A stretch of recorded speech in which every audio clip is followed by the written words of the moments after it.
Welcome back to our Line Opinion panelists. A new policy proposal would require Albuquerque Public Schools to deny enrollment to a student who has been expelled from any school in the previous 12 months. Now, that's with a sign-off from an APS higher up. We'll talk about that. The proposal is expected to go to the district cabinet and superintendent for approval before the next school year. And Sean, under the proposal, previous expulsions aren't the only criteria for blocking enrollment. APS would have to deny a student if they are deemed, quote, detrimental to the safety or welfare of APS students or personnel, end quote.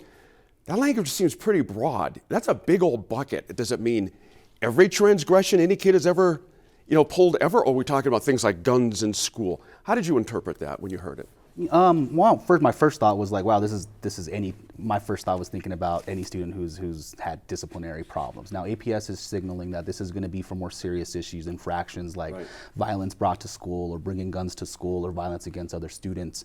Which we all want to have a safe space when you send your child to school, and so you would like to have some deterrent against that type of behavior that happens in the school environment. Not only does it affect the learning area, but it also could potentially cause harm. And as we saw last year, students have died in schools.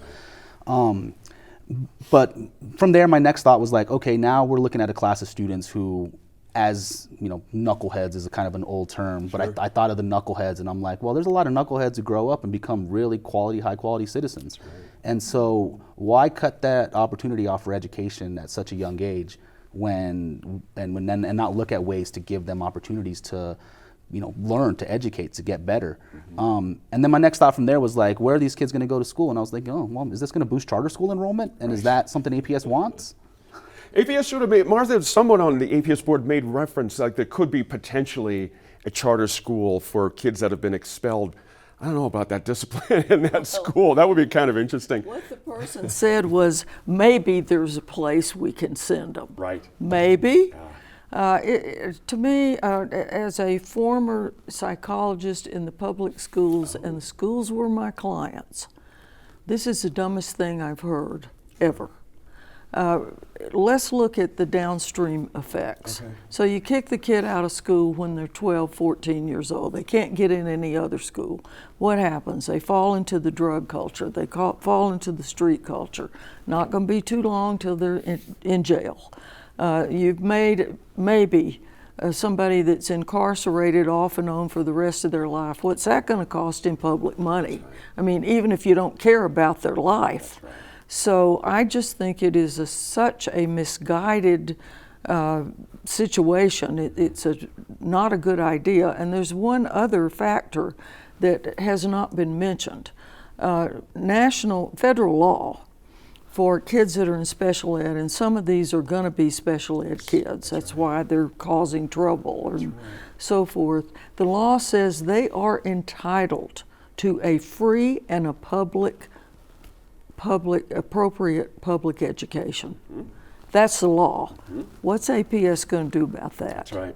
Once one kid's thrown out and they have an attorney and they take it all the way they need to take it, maybe state Supreme Court, that would be a mess for them. Well, I got you on this subject. We talked at this table many years ago. You've been a part of this conversation about the school to prison pipeline. Is this one of those deals where people don't understand the ramifications here, how this might be a slippery slope?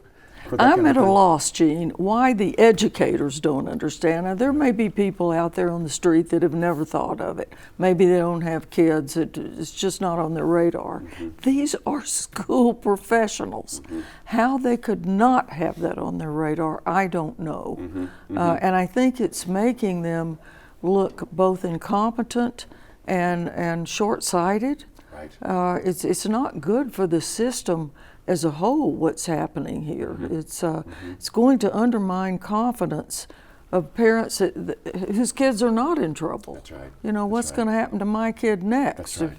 Some things don't change. When I was in high school, the kids that either dropped out or were thrown out, those are the ones in the parking lot selling drugs. Exactly. That's exactly what happened. They still came to school. Yep. They just weren't going to class. They had nowhere else to go, so they came to school. Merritt, interesting that that Martha just mentioned School Board Secretary Courtney Jackson suggesting placing these kids who are denied enrollment in a non-traditional education environment so they can receive the support they need. Does APS have a responsibility to make that happen? Is it, who's she asking to do this? Well, I couldn't agree with my fellow panelists more. There are very different layers of misbehavior. You've got your knuckleheads, you've got your truly bad kids. Children have a right to education.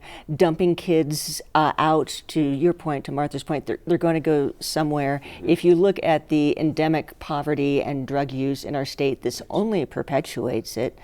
The incredible lack of planning or safety net behind this is truly breathtaking, I think. An alternative school is not a shocking or revolutionary idea, and let's be clear, I'm not an educator. I'm an econ major who works in PR. Hello, and I'm thinking of this.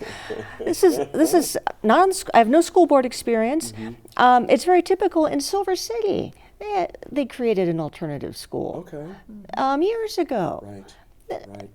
Fairfax County, which is one of the Fairfax County, Virginia, which is one of the best school districts in the state, 20 years ago, developed a school. They had an alternative school, and then if that did not work out, a truly last chance school, and you spent half the day fulfilling your high school credits, and the other half day working construction.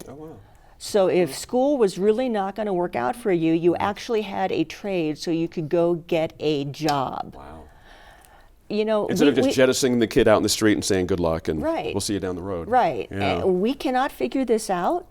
We really cannot figure this out. I mean, shame on you, APS. That's really all I have to say. You know, I want to go back to something, Sean, you mentioned. One of the district officials quoted in that journal article that came out this week mentioned the proposed policy could be aimed at kids who have brought guns to school but weren't disciplined for it.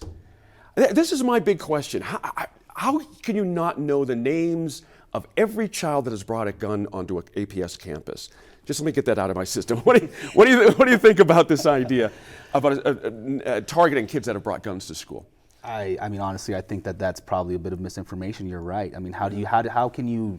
First, it also shows a lack of distrust within your schools, your principals, assistant principals, teachers. You're saying you're incompetent enough to not be able to provide all this information. So one, I don't even know if that's entirely true. One thing that really sticks out to me a lot of this as well is, all politics is local, and, while the school board itself is nonpartisan, there's not Democrats, Republicans listed on the school board. When we looked at the new makeup of the school board, we looked at campaign donations. And the school board, the majority now, we found out of the new people elected to it, had a lot of Republican-backed financial donors. And so it's really interesting to understand, is there a political motive behind the school board that is not supposed to be partisan, but it is made up of Republicans? That's right. And there are policy issues that are showing that coming to the surface now. Martha, Albuquerque Teachers Federation President Ellen Bernstein, we all know her. She was quoted in the Journal piece saying, quote, "Everybody makes mistakes, and if you can't ever rectify the mistake, what do you do?" That's a fundamental question, it seems to me. That seems to be the first question that should be on the table before you get to where we are with these school superintendent folks. Is she right on that? Well, if you can't rectify it, have you tried rectifying it? That's a core question here. Or just kick them out.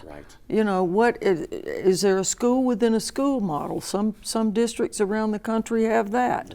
Where kids can go to cool off, they can go to get counseling and that sort of thing. You have to have tried before you can say, well, it's hopeless. That's right. Exactly right. Meredith, let's finish up for us, if you would, on this idea of second chances. In our legislature, just this past session, we had a second chance bill passed for juveniles who are doing life sentences. But we can't seem to find a second chance way for a kid that screwed up on a school campus. Something seems a little off here. Is the school board off the beat here? Meaning this is an era of second chances. We've been talking about this here for about a decade here in New Mexico.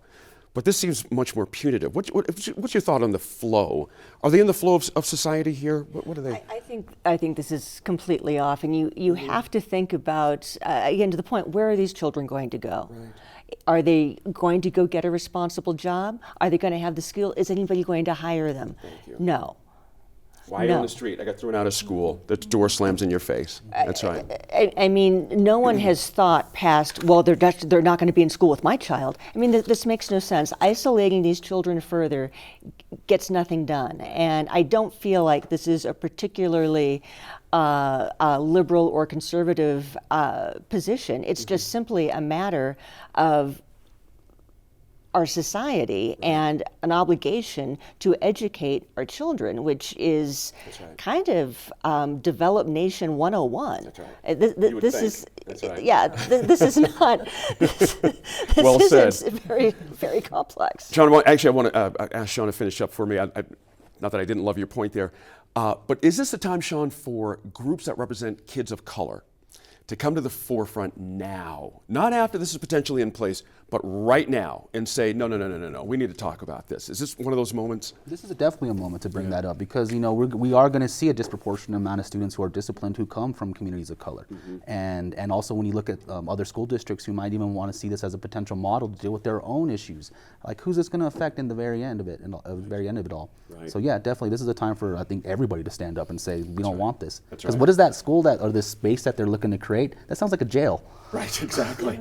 Would you want to be seen walking in and out of that school? I mean, talk about some kind of mark or something. You're just a different person in society at that point. So, thanks again to our Line Opinion panel. We'll be back for one final segment in less than 10 minutes, where we talk through the $500 million of opioid settlement between Walgreens and the state.